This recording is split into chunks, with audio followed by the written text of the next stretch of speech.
kabla ya viumbe kujua Muumba wao, kabla ya makao ya uhai kuwepo, ulianza na utenzi, uwezo na nguvu ambao Mungu aliufanya.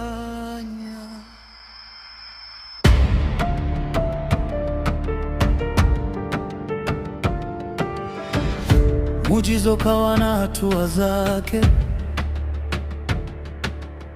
hatua 15 za mpangilio. 6 zikawa uwezo na 9 zikawa nguvu. Uwezo si Mungu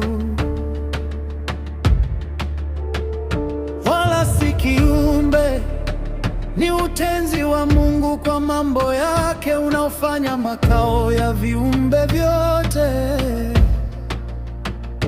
Yoweza ntonoro kabla na baada, ukaweka rangi na makao, kila kiumbe kupata nafasi yake. Gabrodozono sehu giza kukablai,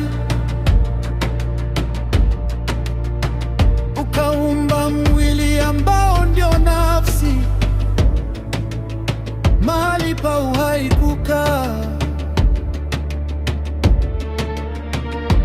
Alotojabas, nuru kuu iliyo mwanga mkuu, ukaweka roho ndani ya mwili, uhai ukapata mwanga wake. Muujiza, uwezo na nguvu ndio utenzi, safari ya uhai ikaanza. Muujiza, hatua zake 15 hizo zilizoleta mpangilio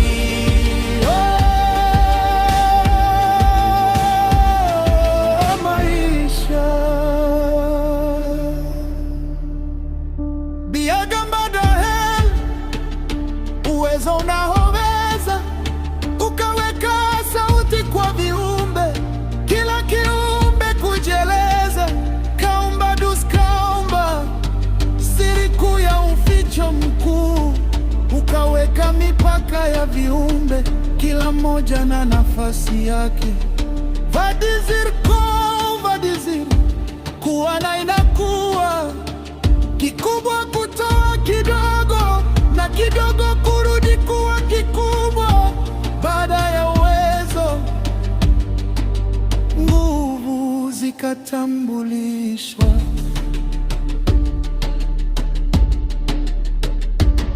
Katibilizani, siri ianzapo, saa umizani, wio layonyeshalo, macho kuona vilivyopo, kizabiuzani, fanikishayo kiumbe kusimama katika maisha. Miujizani, shindo lishindalo, nguvu ya ushindi katika safari ya kuishi. Lataumuzan, uzia ugeuza tofauti za viumbe katika mionekano. Gadiva uzan, ufubainikao, mwisho wa uhai kutambulika. Kadrabarazan, uzima uzidishao, muunganiko wa vitu kuwa kitu kimoja. Wedro kitazan, vito uletao, vatona tabia zabakuzam mwisho umalizao kumaliza kilichoanza.